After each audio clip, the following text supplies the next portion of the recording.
నమస్కారం అండి. బాచీరావు ప్రవచనాలు సృష్టి రహస్యానికి అందరికీ కూడా స్వాగతం అండి. గురు ప్రార్థనతో ప్రారంభిద్దాం. గురు బ్రహ్మ గురు విష్ణు గురుదేవో మహేశ్వర గురు సాక్షాత్ పరబ్రహ్మ తస్మై శ్రీ గురవే నమః. సదాశివ సమారంభాం శంకరాచార్య మధ్యమాం అస్మదాచార్య పర్యంతం వందే గురు పరంపరాం. అస్య శ్రీ సూర్యవర ప్రసాద శుక్లయజుర్వేద మూలమంత్ర మూలగురు యాజ్ఞవల్క్య ఋషి కౌండిన్యముని కానుముని నమో నమస్తే. శ్రీ కాత్యాయని మైత్రేయీ సమిత యాజ్ఞవల్క్య గురుభ్యో నమః. జై శ్రీమన్నారాయణ, జై శ్రీకృష్ణ.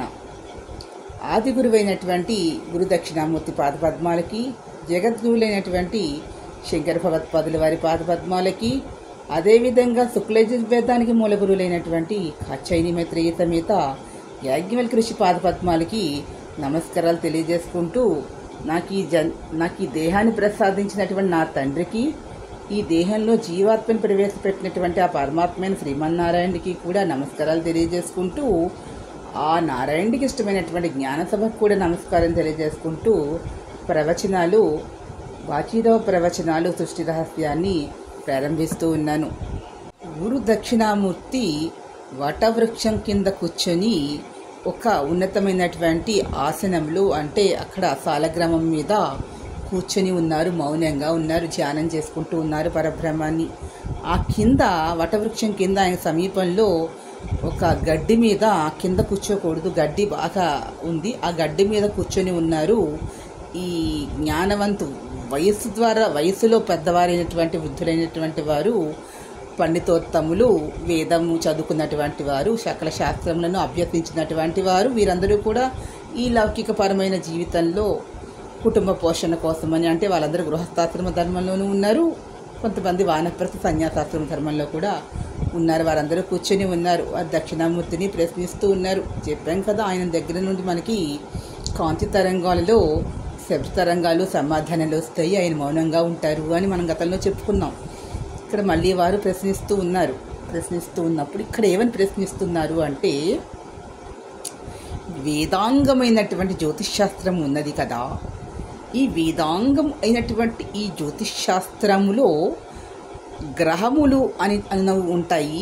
ఈ గ్రహముల యొక్క ప్రభావములు జీవాత్మ మీద ఉంటాయా, దేహం మీద ఉంటాయా అంటే మరి అడుగుతున్నారు. ఈ యొక్క జీవాత్మ దేహం వెళ్ళిన వెంబట 3 రకముల శరీరములు ఉండును అని గతంలో చెప్పుకున్నాం కదా.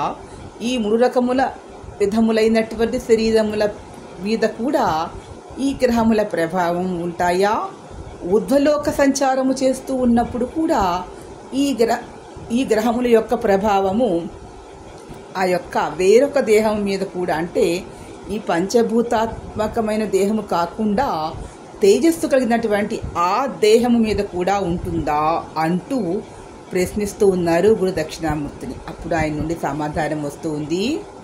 దక్షిణామూర్తి చెప్తూ ఉన్నారు, గ్రహములు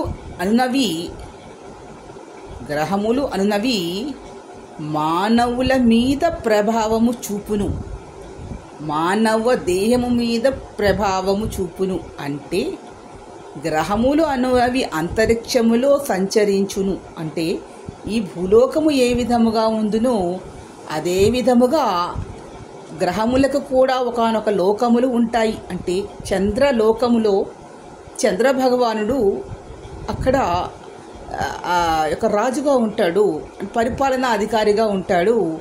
సూర్యలోకమున సూర్యభగవానుడు పరిపాలనా అధికారిగా ఉంటాడు అని, ఎలా మనకి పరిపాలనా అధికారుల మాదిరిగానే ఉంటారు. అంటే వారి యొక్క గ్రహములు తమ యొక్క కాంతి కిరణములను, శక్తిని కాంతి కిరణముల రూపములో భూలోకములో ఉన్నటువంటి జీవుల మీద ప్రసరించును అని చెప్తున్నారు. అంటే ఇక్కడ మరి ప్రాణులు అంటున్నారు కదా, అంటే వృక్షములు, అదే విధముగా జంతువులు, మాట్లాడలేనటువంటి జంతువులు, అదే విధముగా మానవులు, మన ఇప్పుడు పిలుస్తున్నటువంటి మానవులు, వీరి అందరి మీద కూడా సమానమైనగా ప్రభావము చూపిస్తాయా, లేక కేవలము పంచభూతములతో తయారైనటువంటి మాట్లాడే శక్తి ఉన్నటువంటి ఆలోచన శక్తి ఉన్న జ్ఞానము ఉన్న మానవ దేహముల మీద మాత్రమే చూపిస్తాయా అంటూ మళ్ళీ ప్రశ్నిస్తూ ఉన్నారు. ఇక్కడ జంతువులలో ప్రాణం ఉన్నది, వృక్షములలో ప్రాణం ఉన్నది, నదీమ తల్లిలో ప్రాణం ఉన్నది, మానవ దేహములో కూడా ప్రాణము ఉన్నది కదా. అంటే ఇక్కడ మళ్ళీ అడుగుతూ ఉన్నారు, పక్షులలో కూడా ప్రాణం ఉన్నది. ప్రభావము పక్షుల మీద, వృక్షముల మీద చూపించునా అని. ఎవరికైతే విచక్షణ జ్ఞానము కలిగి ఉందురో ఎవరైతే విచక్షణ జ్ఞానము కలిగి ఉందురో, అంటే జ్ఞానము అంటే జంతువులకి కూడా తెలివితేటలు ఉంటాయి కదా, వాటికి కూడా జ్ఞానము ఉంటుంది. అవి కూడా నడుస్తున్నాయి, పరిగెడుతున్నాయి, పక్షులు విహరిస్తున్నాయి, వాటి కాలాలు, ఋతువుల గురించి అవగతం చేసుకుంటున్నాయి కదా. అంటే ఇక్కడ జ్ఞానము అన్నది అదేవిధంగా అవి కూడా సంచరిస్తూ ఉన్నాయి కదా, వాటికి కూడా విచక్షణ జ్ఞానము ఉన్నది కదా. మరి ఏ విధముగా మనము ఇక్కడ వివరించి చెప్పగలుగుతాము అంటే, గ్రహములు అన్నవి కేవలము మానవుల మీద మాత్రమే ప్రభావము చూపిస్తాయి తమ యొక్క కాంతి కిరణముల ద్వారా. అంటే సూర్య భగవానుడు కిరణములను జంతువుల మీద వేస్తాడు, మానవుల మీద వేస్తాడు, అదేవిధంగా వృక్షముల మీద, నదీమ తల్లుల మీద కూడా వేస్తాడు కదా. మరి అటువంటప్పుడు కేవలము గ్రహముల ప్రభావము మానవ దేహము మీదే ఉంటుంది అని చెప్పుట ఎంతవరకు సమంజసము అయి ఉన్నది ఈ లోకంలో అంటూ దక్షిణామూర్తిని వారు ప్రశ్నిస్తూ ఉన్నారు. అప్పుడు దక్షిణామూర్తి నుంచి వీరు ఇంత చర్చించుకుంటూ ఉన్నారు ఈ విషయం మీద, ఈ యొక్క విషయం మీద వీరు చర్చించుకుంటూ దక్షిణామూర్తిని ప్రశ్నించారట. ఎవరి అధ్యక్ష స్థానంలో ఉన్న ఆయన మీద, ఎవరి మీద గ్రహములు ప్రభావం చూపిస్తాయి అని.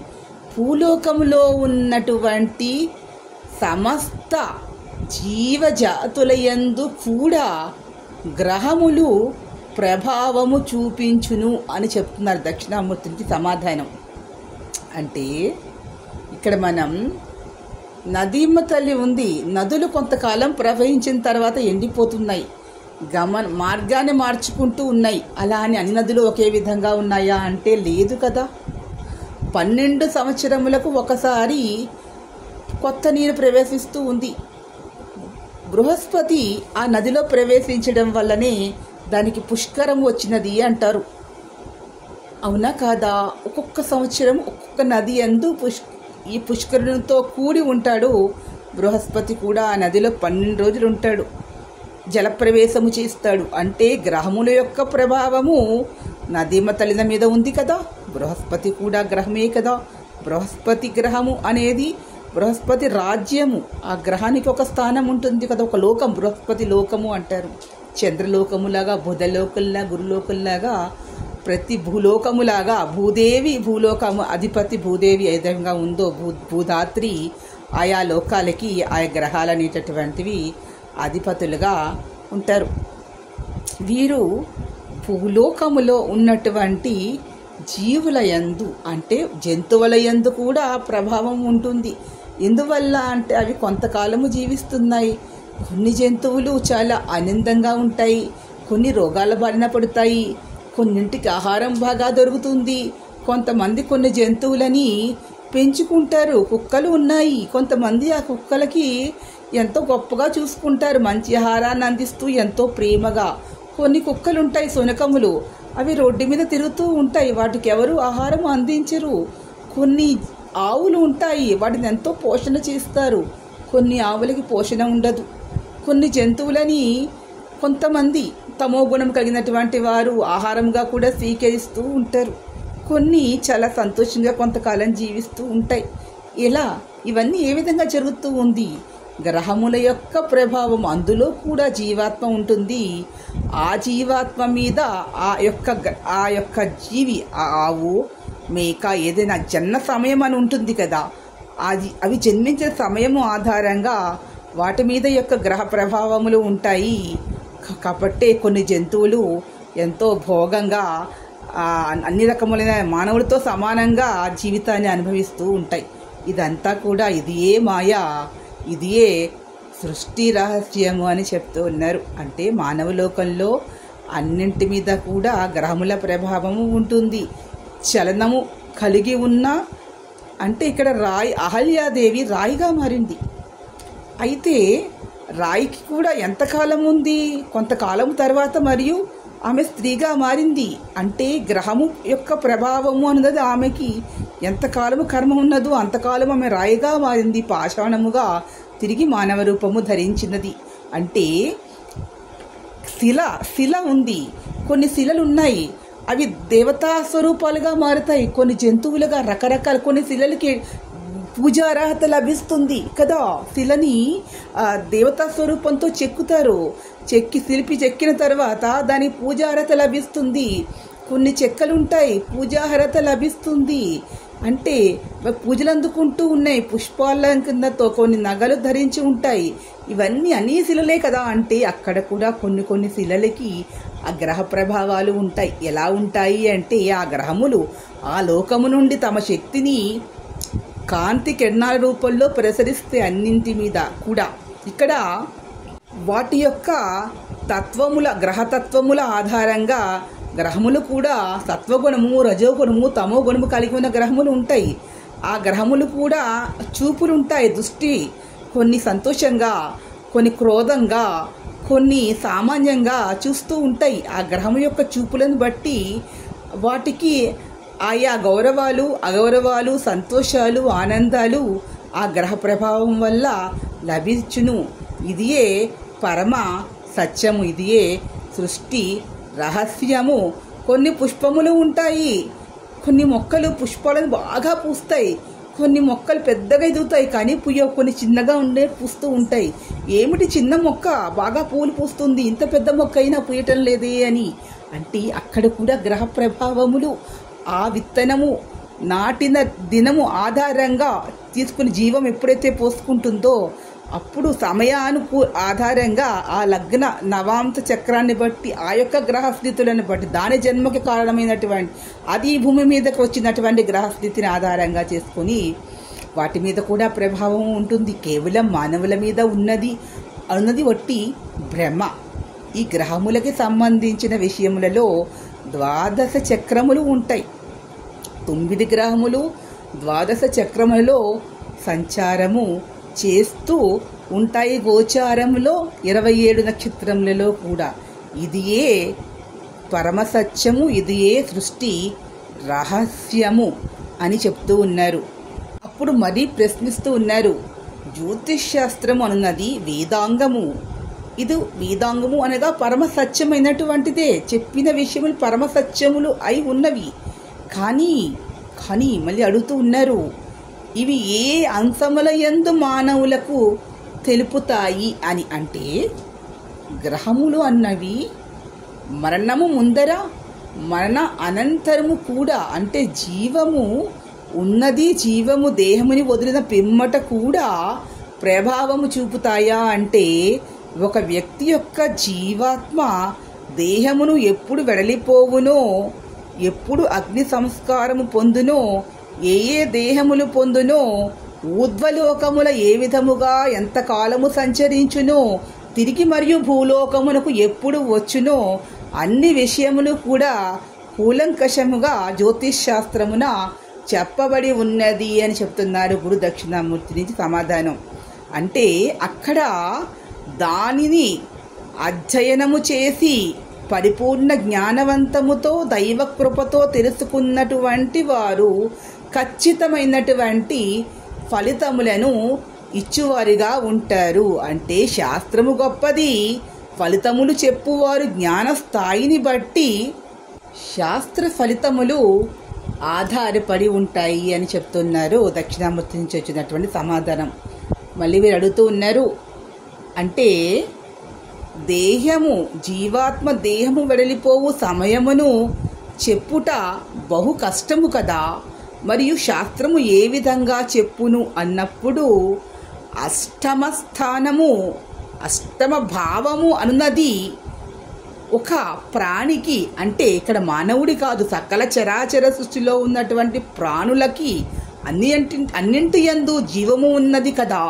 జీవము ఉన్నటువంటి సృష్టిలో ఉన్న చలనము కలిగినటువంటి సకల విధములైన చేతన అవస్థలో ఉన్న సకల విధములైన వస్తువుల యందు కూడా మనకి ఇక్కడ అష్టమ భావము అన్నది పనిచేయును అని చెప్తూ ఉన్నారు. అక్కడ మళ్ళీ అష్టమము అనగా అంటే ఆకస్మికముగా జరుగు పరిణామము ఆకస్మికముగా జరుగును.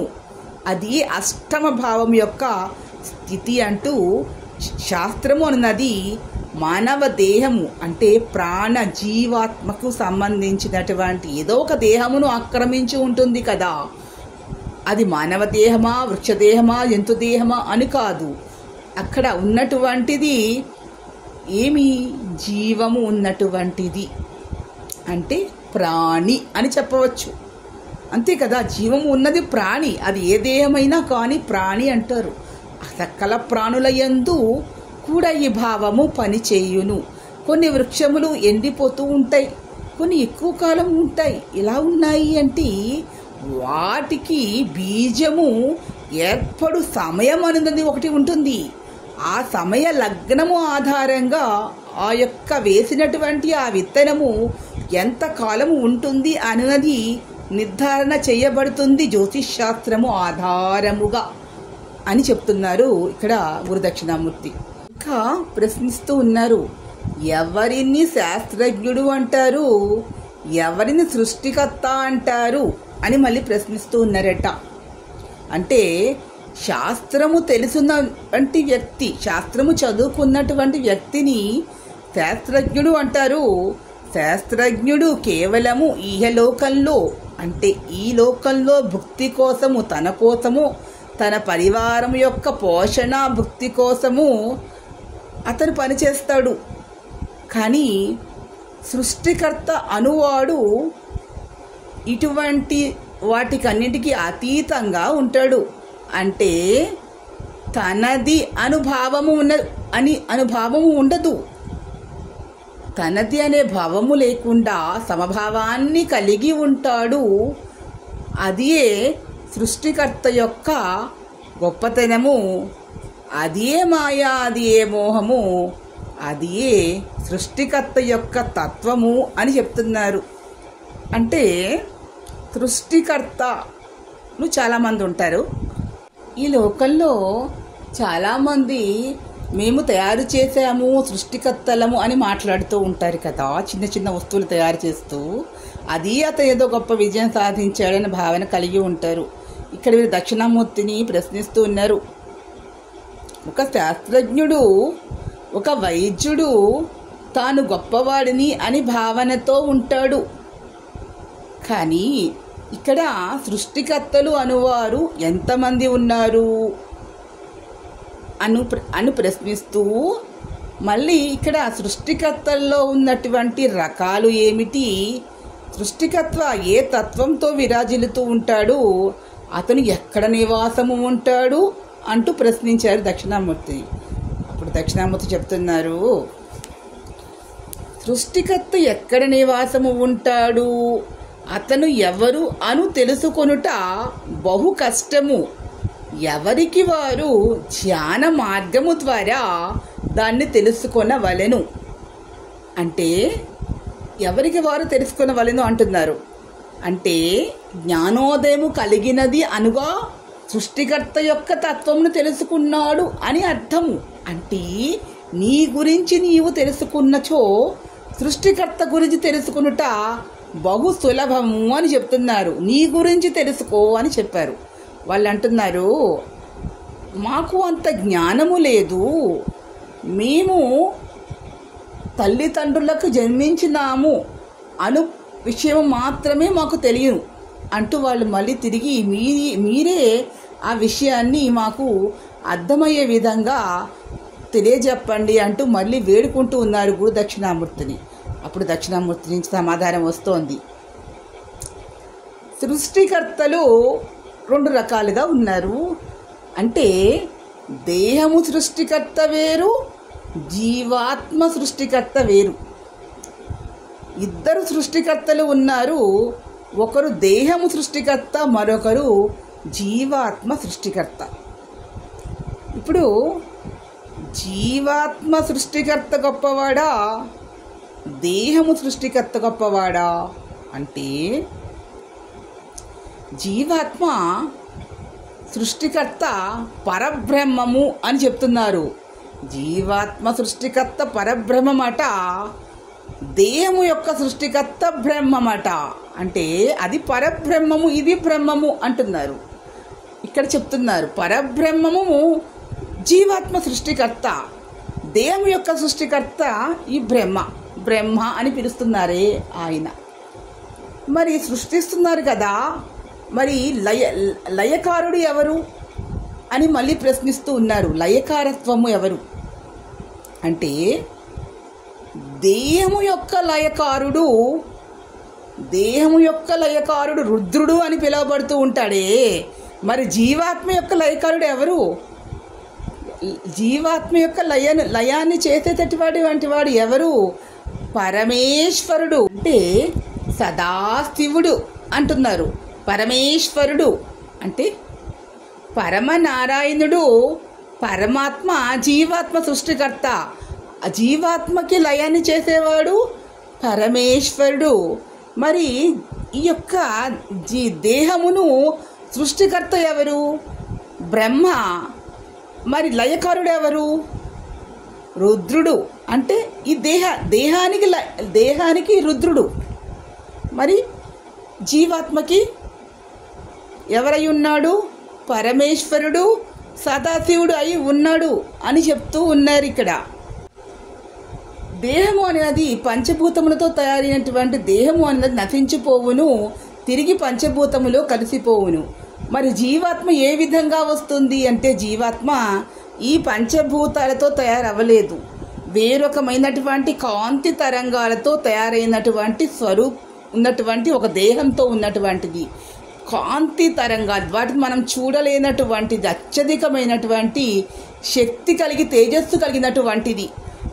అలా ఉన్నటువంటిది జీవాత్మను సృష్టి చేసినటువంటి వాడు పరమాత్మ అయిన శ్రీమన్నారాయణుడు. తిరిగి అది లయం అవ్వాలి అంటే లయము కావాలి అంటే జీవాత్మ ఆ పరమాత్మలో మమేకం అవ్వాలి అంటే పరమాత్మకి సమీపంలో సంచరిస్తూనే కొన్ని సంవత్సరములకి పరమాత్మలో లయమవుతుంది. అంటే నేను పరమాత్మ వేరువేరు కాదు, ఇద్దరు ఒకటే అనే భావన స్థితికి చేరుకున్న తర్వాత పరమాత్మలో లయమవుతుంది. ఆ లయమయ్యే స్థితే అలా పొందాలి అంటే అది సదాశివుడు తెలుసుకోవాలి, ఆ తత్వం తెలుసుకోవాలి అంటున్నారు. అంటే శైవాన్ని నమ్ముతున్నటువంటి వారు ఏమని మాట్లాడతారు? పరబ్రహ్మము సదాశివుడు అని. వైష్ణవ తత్వంలో ఇక్కడ శ్రీమన్నారాయణుడు అంటారు. విష్ణువు పైన నారాయణుడు విష్ణువు, విష్ణువు పైన నారాయణుడు ఉన్నాడు. ఆ నారాయణుల్లో మమేకం అవ్వాలి. ఆ యొక్క అది జీవాత్మ అప్పుడు వారు అడుగుతూ ఉన్నారు దక్షిణామూర్తిని. ఆయన చెప్పిన సమాధానం ఆధారంగా మాకు ఈ విషయం పట్ల సంపూర్ణమైనటువంటి అవగాహన కలుగలేదు, కొన్ని సందేహములు ఉన్నవి, దానికి మీరు సమాధానములు చెప్పవలసినదిగా తమరిని కోరుచున్నాము అంటూ మళ్ళీ అడుగుతూ ఉన్నారు.